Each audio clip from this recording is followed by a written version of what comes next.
না। মৎস্য সম্পদ সুরক্ষা ও সংরক্ষণ আইন 1950 অনুযায়ী নিষিদ্ধ ঘোষিত জাল দিয়ে মাছ আহরণ সম্পূর্ণরূপে নিষিদ্ধ এবং আইনত দণ্ডনীয় অপরাধ।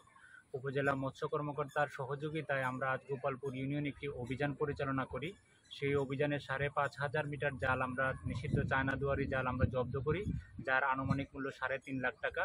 আমাদের উপজেলা প্রশাসনের পক্ষ থেকে এই ধরনের অভিযান অব্যাহত থাকবে।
ভাজে রয়েছে